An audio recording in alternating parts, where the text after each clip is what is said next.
ibarat istilah anit tasyakuki ando saking bangete bronto, bangete mahabbah, bangete cinta, bangete kangen, bangete rindu, ekstasi. Allah dirupane tasatu bihi kang kelawan Allah yang anak dadi lebur yang maha dadi lebur opo al asyitu orang sing bronto indah tajalli nuri maksyuqihi tatkalane ngedenge tampake cahaya dan sing dicintai yang dirindukan. Niki jadi kalau orang sing khusus itu cintanya itu selain yang nomor 2 tadi masih ditambah apa? Ada selalu keinginan untuk rindu dan rindu, tidak butuh anugerah, tidak ada keinginan apa-apa, keinginan cuma satu, selalu bersanding, selalu merindu. Makanya para wali-wali itu puncak kegelisahannya itu bukan karena gak punya istri, gak punya suami, gak punya rumah, gak punya mobil, gak punya materi, enggak. Kesedihan daripada kekasih-kekasih Allah itu satu, kalau di hatinya tidak ada rasa rindu, tidak ada rasa kangen kepada Allah.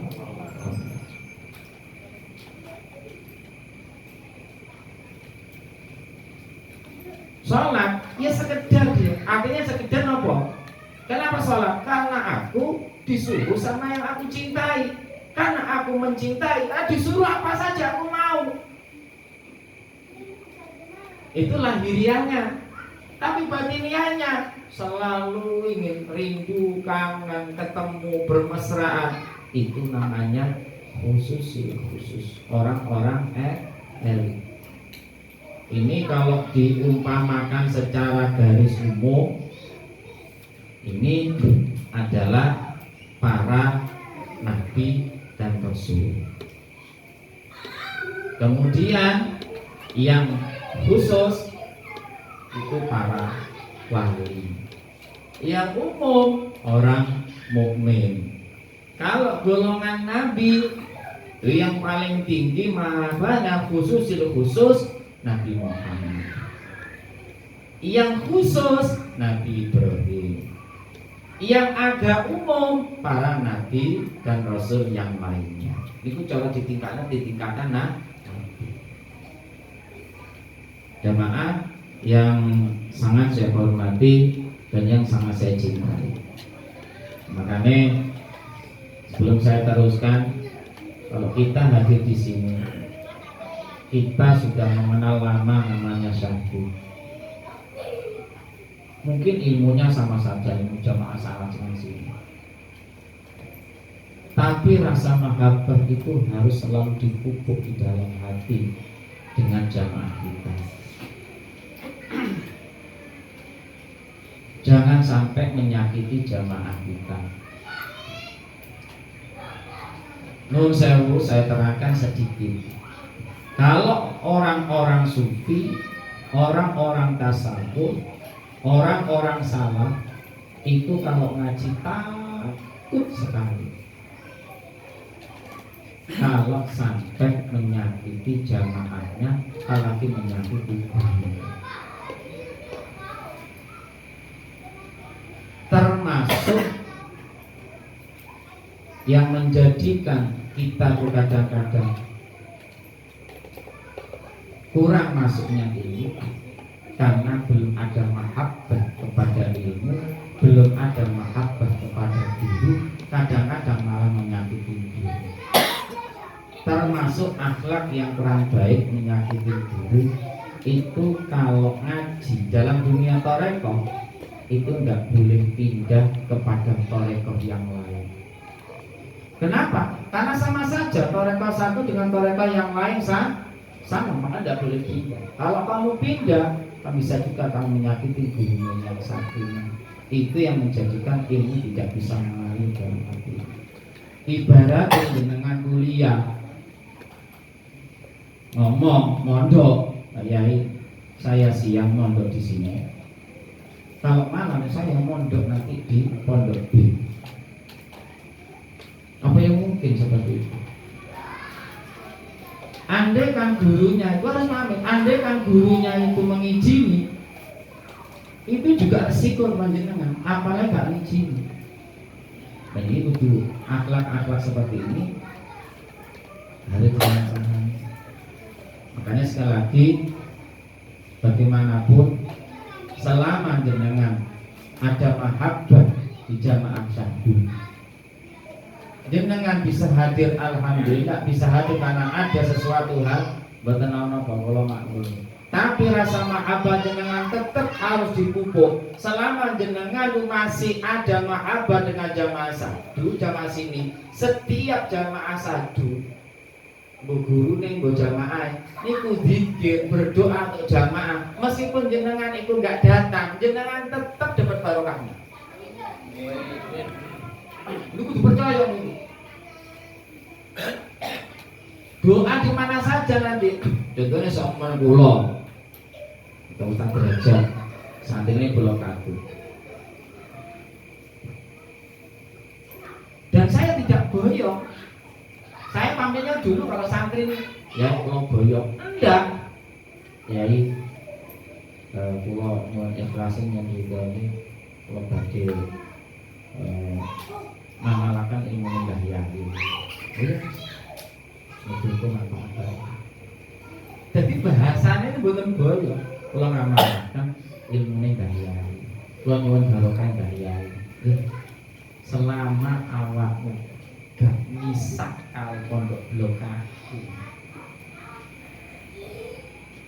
selama pondok blokade ndungokno, jadi santri itu juga kena barokah doa dia.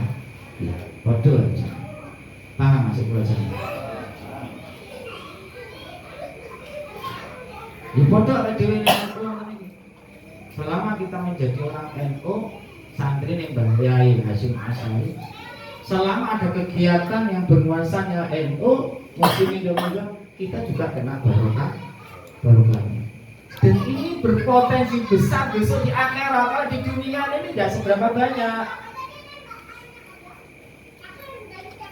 Innama tuwaffawna ujurakum yaumal qiyamah. Kalau di dunia ini maling mentok kebaikan kalau panjenengan go salat, go wiritan, semua kebaikan yang kita lakukan di dunia ini mentok paling 5% sing dibalas oleh Allah di dunia. Mentok itu. Kalau tidak ada 5% bersyukur. Kenapa? Karena nanti di akhirat tuwaffawna, kalian akan disempurnakan ujurakum. Pahala kebaikan yang selama kalian lakukan di dunia itu akan Allah sempurnakan pembalasannya di akhirat. Kalau di dunianya ini diberi kebaikan yang banyak, kebaikan yang dibalas dengan banyak, toh juga jenengan akan ditinggal mati. Maka besok di akhirat juga tinggal sedikit. Kalau di sini sedikit, alhamdulillah, berarti besok nanti di akhirat itu akan disempurnakan lebih banyak. Paham nih mungkin? Allahumma sholli ala Muhammad. Mungkin jamaah tetap guyup, tetap semangat. Saya selalu berdoa, mungkin istiqomah ibadah, dibarengi rezeki semata dan barokah, keluarganya menjadi orang-orang yang ahli ilmu, saleh-salehah, disugihno dunyane, sugihno ilmune, disugihno amale, maslahat yang diridhai oleh Allah Ta'ala. Amin. Allahumma amin. Al-Fatihah.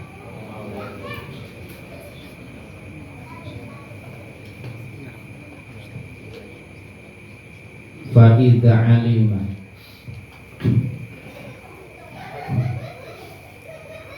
Jadi kalau khusus itu selalu pengen rindu. Fa'idha alima mongko tatkala weruh sapa al-mahbubu, zat kang den senengi ayil Allah, sidqa mahabbi muhibbihi ing temenane cintane orang sing cinta ing mahbub bi mahabbatihi ing dalam mahabbahi muhib rafa'a maka ngilangi sapa mahbub bainahu ing dalam antarane muhib antarane mahbub wa bainahu lan ing dalam antarane muhib ngilangi al-hijaba ing alim-alim. Fa'aqala aku maka merohake sapa mahbub ing muhib ala asrarihi ing atase rahasia-rahasiane mahbub. Maka syafalan buka sapa mahbub lahu maring muhib an ulumi wa madihi an ulumin saking biro-biro ilmu gomi dating kang lembut wa asrorin lan biro-biro rahasia aliyatin kang luhur. Kalau mahbub itu yang dicintai Allah, tahu mahabbah orang yang mencintai Allah, seumpama hambanya kita tahu, dan Allah pasti tahu seberapa kadar cinta kita kepada Allah. Kalau cinta kita kepada Allah, hambanya kepada Allah itu betul-betul cinta, rafa'a bainahu wa bainahu al-hijabah, pasti Allah itu akan membuka hijab antara kita dan antara Allah. Sebagai hijab sendiri. Malah sudah tahu rahasia-rahasia Allah, ya tahu, dikasih tahu. Tidak akan terlena dengan yang lain. Dia akan tahu gak ada hijab antara orang itu dengan Allah. Tahu keagungannya Allah, keindahannya Allah, kemahaperkasaan Allah. Semuanya tahu. Rahasia-rahasia Allah memang sudah dibuka. Maka ketika orang seperti itu bagaimana? Tidak bisa dibayangkan senangnya. Yang lain pasti akan terlupakan. Sering dikasih contoh, orang lek seneng ning wong wedok kenalan, terus WA-WA-an, terus ketemu, lu sawanane luar biasa, terus dikasih kacu, apa kacu ini? Sapu tangan. Niku senenge luar biasa. Padahal sapu tangan itu regane 5.000. Tapi karena yang memberi itu yang dicintai, senenge itu luar biasa. Mulai di bantalan, selain dodone, diambu. Padahal yo kecut. Kadang-kadang mambune sapu tangan itu kadang-kadang bekasnya fresh care. Juga enak. Tapi karena yang memberi yang dicintai, gak bisa membayangkan. Kalau ya Allah. Diizinkan oleh Allah nikah, gitu, nikah. Setelah diizinkan oleh Allah nikah pada malam pertama, tidak dipakai sapu tangan ini. Terus, maka jiwanya diberikan kepada yang cinta. Rahasianya adalah rahasia kekasih. Keindahannya adalah keindahan sang kekasih. Tapi kalau dia ngomong no. Masih mari nikah, kumpul, dia ngomong ning wong liya. Ya ngamuk bojone. Kan kalau dia ngomong, begitu cinta orang yang makrifat kepada Allah, cinta kepada Allah, kalau dia ngomong, aku kelihatannya kalau dari wiritanku dan delok salate aku termasuk wis mahabbah jika arep wali. Gak iso niku. Gak bisa menciptakan seperti itu. Andai kan dia sudah dibuka sebagai rahasia-rahasia Allah, kalau dia menciptakan itu terhijab kembali. Itu hanya rahasia hamba yang mencintai dan Allah yang dicinta. Itu rahasia. Dan kalau sudah seperti itu, bagaimana? Maka ibadah-ibadah yang lain itu tidak seberapa berarti. Kenapa? Yang paling berarti adalah cinta. Makanya pada pertemuan yang lain itu waktu yang lalu disampaikan,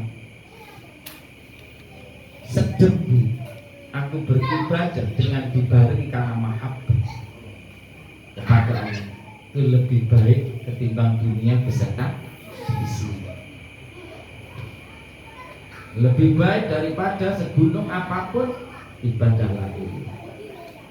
Makanya mahabbah itu penting. Nah kita ini diajari di dalam kitab ini untuk mahabbah kepada Allah. Tapi jangan lupa juga mahabbah kepada Rasul itu sebagai wasilah. Kalau terus ada.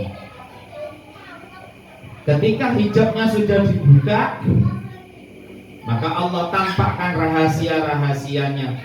Allah buka ilmu-ilmu yang lembut, rahasia-rahasia yang tinggi. Kenapa para kekasih-kekasih Allah itu selalu tahu hal-hal yang belum terjadi? Itulah bentuk daripada mahabbah, hasil daripada mahabbah. Kita itu kalau sudah punya mahabbah kepada Allah, sholat itu nyaman. Kenapa? Karena merasa bermesraan. Wiritan itu enak. Kenapa? Karena merasa bermesraan. Apapun yang kita lakukan kalau di dalam hati kita ada mahabbah pada Allah, nyaman, tenang, enak. Meskipun bekerja, Pak, saya ngomong gimana gak senang di hati ada kekasihku. Aku lahirnya itu kan aku digerakkan. Aku menjalankan apa yang disuruh oleh kekasih. Mana kekasihmu? Ada dalam hati. Tidak ada yang tahu. Cuman aku janjian. Wala isa matane kunjana luar biasa. Jadi akhirnya apa? Melakukan segala sesuatu ini karena unsur cinta. Jadi gak bahas ganjaran, gak bahas surga, gak bahas neraka, gak bahas rezeki, kesehatan, gak bahas itu. Kenapa? Yang penting aku ada cinta, dan yang aku cintai juga cinta. Jadi cintaku tidak bertepuk sebelah dada. Dan cinta itu ada di, bukan di tangan. Allahumma sholli ala Muhammad. Wes terserah, wes paham kalau enggak paham ya tak apa-apa. Tapi pada saatnya jenengan tahu teko. Nanti itu ada mahabbah, jelas mahabbah yang ibadah, mahabbah sholat, mahabbah yang ngaji. Jadi itu unsurnya ngaji itu gak milik ilmu akhirnya. Unsurnya mahabbah. Ibadah yang penting itu sholat jenengan. Akhirnya gak mikir nengar, nengguri apa. Seperti mau aku mahabbah. Itu wangel itu. Mantan. Itulah jalannya gitu. Lahiriah ya tetap. Makanya contohnya ini seperti yang kalau kita sudah mahabbah kepada dunia, mesti kepikiran dunia ini loh. Lahiriah kita kemanapun itu pengen untuk dunia. Gak peduli panas, udanan, capek, seperti pokok mahabbah kita nih dunia berhasil, betul? Sama kalau kita mahabbah kepada Allah, itu akan selalu ditumbuhkan terus, senang. Terus gak bahas ganjaran belas, gak bahas karunia apapun, cukup satu, cinta. Dan kalau sudah cinta seperti itu, nanti janji Allah, rahasia-rahasia akan Allah berikan, ilmu-ilmu yang lembut akan Allah berikan, dan seterusnya. Itu harus dimiliki dengan rasa mahabbah. Allahumma sholli ala Muhammad. Cinta itu ada di dalam hati. Makanya kata Nabi, sidqul mahabbati fi salasi khisalin. Kesungguhan cinta seseorang itu paling tidak bisa dilihat dari 3 hal. Ayat taro kalama habibihi ala kalami ghairihi. Dia lebih mengutamakan, memilih selalu bermesraan dengan sang kekasihnya Allah dibanding dengan yang lainnya. Ingin selalu dia WA, ingin selalu dia deket-deketan, bermesraan-mesraan, berpacaran-pacaran. Maka yang lain Kira-kira sudah ada enggak dalam diri kita? Ini dalam hati loh ya, dalam hati. Makanya kalau dalam dunia thariqah, ini diajari. Makanya kan usahakan masuk di thariqah. Cinta dalam hati, makanya diajari dalam hati. Bagaimana? Supaya bermesraan dengan Allah. Jadi setiap detak jantungnya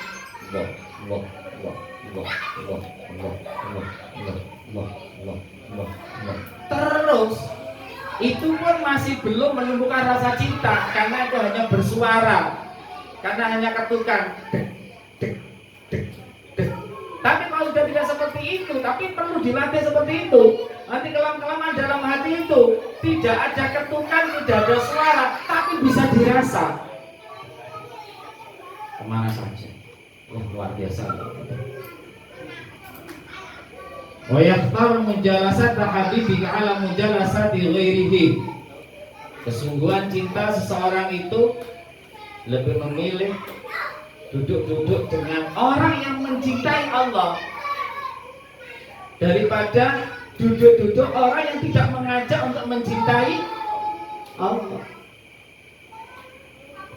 Cari orang yang teman dudukmu itu dicintai Allah dan mengajakmu untuk mencintai Allah, tidak hanya secara lisan, tidak hanya secara logika, tetapi secara hati ada rasa mahabbah.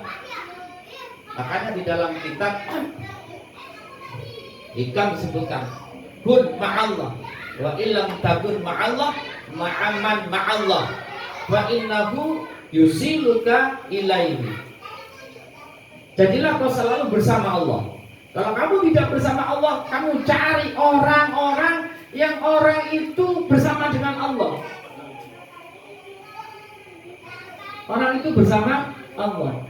Cekil dia, pegang dia, rangkul dia, pegang erat-erat. Kenapa? Karena orang yang mencinta Allah itu akan mengajakmu, menuntunmu, yusiluka ilaihi, menuntunmu kepada Allah. Karena saya berharap kumpulnya kita ini adalah karena unsur mahabbah, cinta kepada Allah bareng-bareng, nggih. Karena memiliki setelahnya beda-beda. Ini yang tahu hanya Allah. Saya yakin jenengan punya mahabbah kepada Allah, tapi nggak tahu berapa persen. Semuanya 1%, 1%, 2%, 3%. Betul. Ini cinta masalah hati, bukan masalah hiriah. Karena bisa juga masalah hiriah itu melek, tapi di dalam hati tidak ada mahabbah. Bisa juga dia tidur tapi hatinya mahabbah. Ini nggak tahu, ini kita urusan kita dengan Allah. Makanya beda persentase mahabbah kita pada Allah. Tetapi kalau sudah kumpul dalam majelis seperti ini digabungkan persentase kita, ini bisa naik lebih banyak. Kalau kita sendirian, mungkin mahabbah kita hanya 1 atau 2 atau 3. Tetapi kalau sudah kumpul seperti ini, saling mengatrol, saling membantu. Yang tadinya 5, ini bisa 95. Maka datanglah di majelis-majelis yang mengajak untuk mencintai. Setuju? Yaktara ridha habibi ala ridha ghairi. Lebih memilih apa yang disenangi oleh sang kekasihnya daripada yang tidak disenangi. Tetap di dalam hati mahabbah cinta kepada Allah. Secara lahiriah apa yang disenangi, ia melak senang. Apa sih nggak disenang? Ya nggak senang. Harus ridho. Makanya bahasanya ridho. Ridho apa ada 2, yaitu ridho baik dan ridho tidak baik.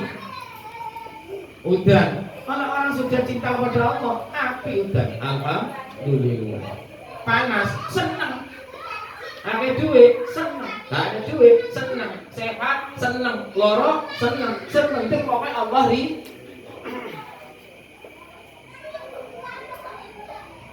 Jamaah yang sangat saya hormati dan yang sangat saya cintai, apa yang disenangi Allah, untuk tahu supaya apa yang disenangi oleh Allah